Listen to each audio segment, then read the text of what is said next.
Polaris, de Howard Phillips Lovecraft.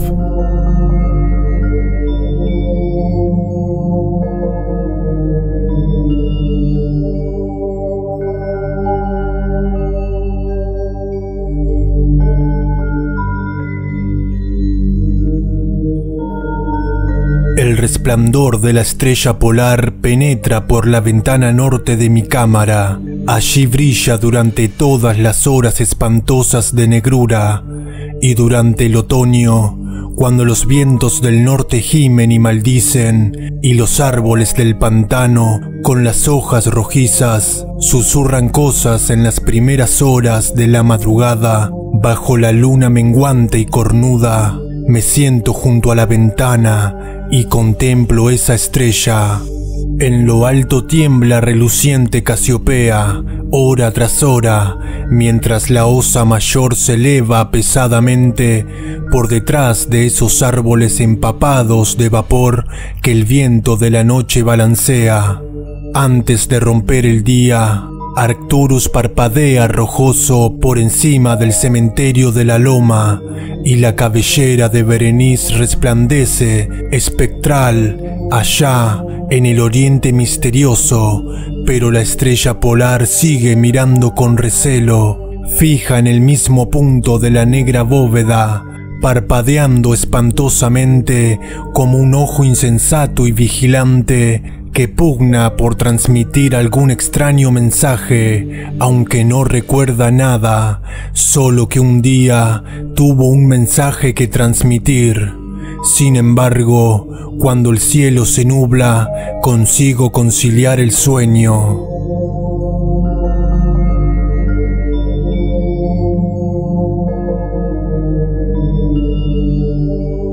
Nunca olvidaré la noche de la gran aurora, cuando jugaban sobre el pantano los horribles centelleos de la luz demoníaca.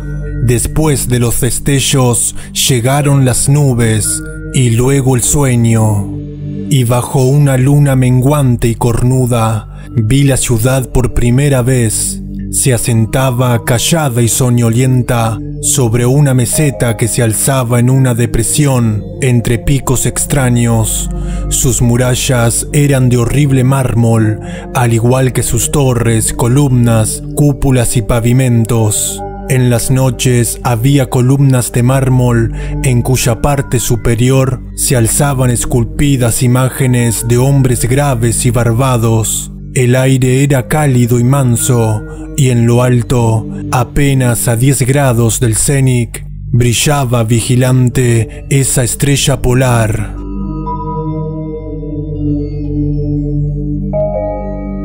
Mucho tiempo estuve contemplando la ciudad sin que llegara el día, cuando el rojo Aldebarán, que parpadeaba a baja altura sin ponerse, llevaba ya hecho un cuarto de su camino por el horizonte. Vi luz y movimiento en las casas y las calles, formas extrañamente vestidas, a un tiempo noble y familiares, deambulaban bajo la luna menguante y cornuda. Los hombres hablaban sabiamente en una lengua que yo entendía, si bien era distinta de la que conocía, y cuando el rojo Aldebarán hubo recorrido más de la mitad de su trayecto, volvió el silencio y la oscuridad.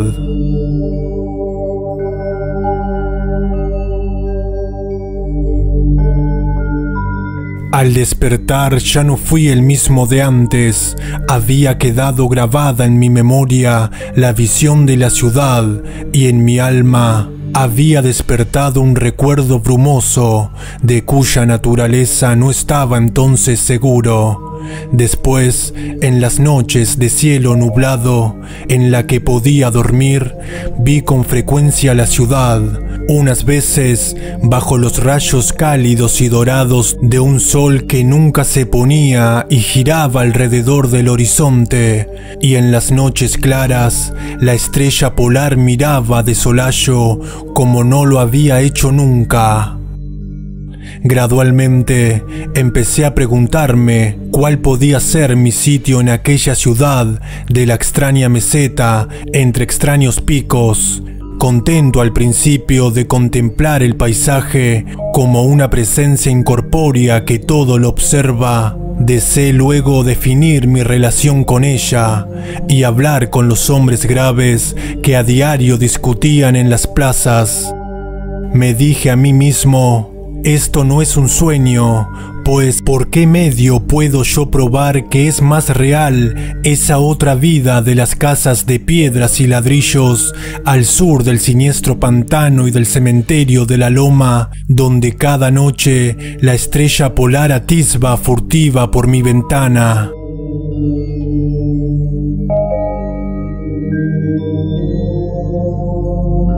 Una noche, mientras escuchaba el discurso en la gran plaza de numerosas estatuas, experimenté un cambio y noté que al fin tenía forma corpórea, pero no era un extraño en las calles de Olatoe, la ciudad de la meseta de Sarkia, situada entre los picos Noton y Kadifonek.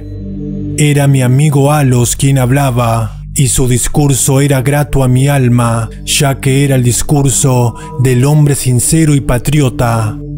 Esa noche tuve noticias de la caída de Daikos y del avance de los Inutos, demonios achaparrados, amarillos y horribles, que 5 años antes habían surgido del desconocido occidente para asolar los confines de nuestro reino y sitiar muchas de nuestras ciudades. Una vez tomadas las plazas fortificadas al pie de las montañas, su camino quedaba ahora expedito hacia la meseta, a menos que cada ciudadano resistiese con la fuerza de 10 hombres, pues las rechonchas criaturas eran poderosas en las artes de la guerra y no conocían aquellos escrúpulos de honor que impedían a nuestros hombres altos y de ojos grises, habitantes de Lomar, emprender una conquista despiadada. Mi amigo Alos mandaba todas las fuerzas a la meseta, y en él se cifraba la última esperanza de nuestro país.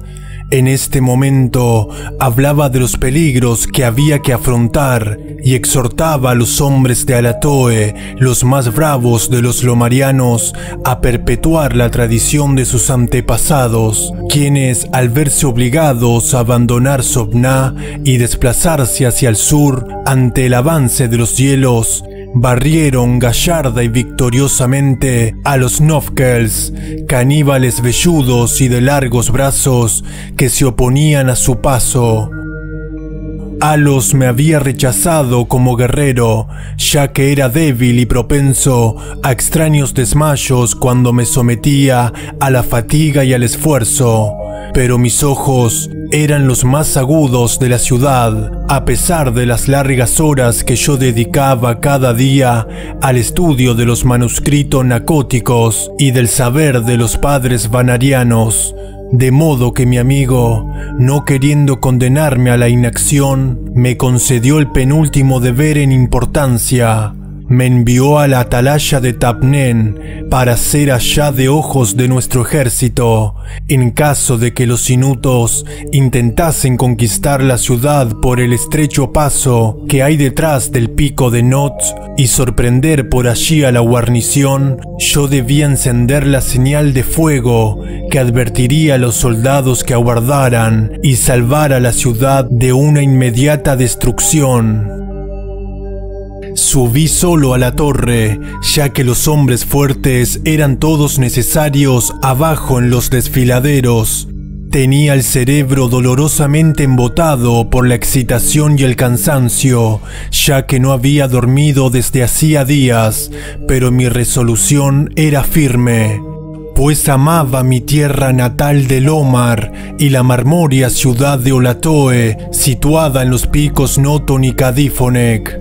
Pero cuando estaba en la cámara más alta de la torre, percibí la luna roja, siniestra, menguante, cornuda, temblando entre los vapores que flotaban sobre el lejano valle de Vanov, y a través de su abertura del techo Brilló la pálida estrella polar, parpadeando como si estuviera viva y mirando furtiva como un demonio de tentación.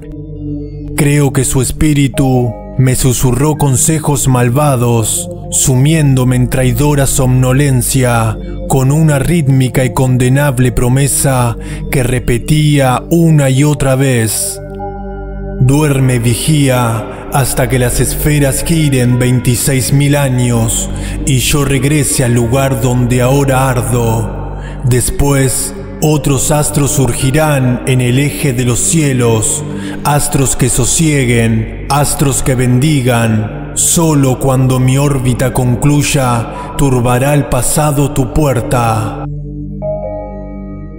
En vano traté de vencer mi somnolencia, intentando relacionar estas extrañas palabras con algunos de los deberes celestes que yo había aprendido en los manuscritos nacóticos. Mi cabeza, pesada y vacilante, se dobló sobre mi pecho y cuando volví a mirar fue en un sueño, y la estrella polar sonreía burlonamente a través de una ventana por encima de los horribles y agitados árboles de un pantano soñado, y aún continúo soñando. En mi vergüenza y desesperación, grito a veces frenéticamente, suplico a las criaturas soñadas de mi alrededor que me despierten. No vaya a ser que los inutos suban furtivamente por detrás del pico de Noton y tomen la ciudad por sorpresa.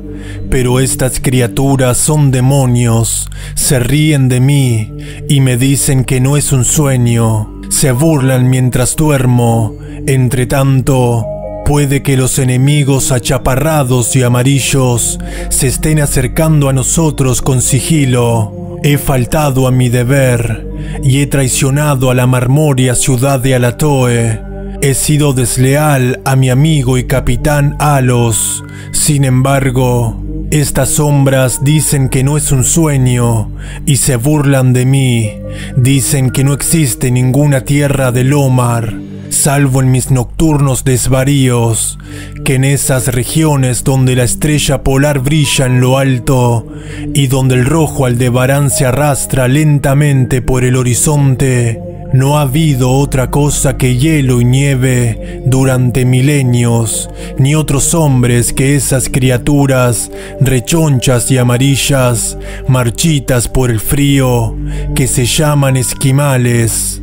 Y mientras escribo en mi culpable agonía, frenético por salvar a la ciudad cuyo peligro aumenta a cada instante, y lucho en vano por liberarme de esta pesadilla en la que parece que estoy en una casa de piedra y de ladrillos al sur de un siniestro pantano y un cementerio en lo alto de la loma.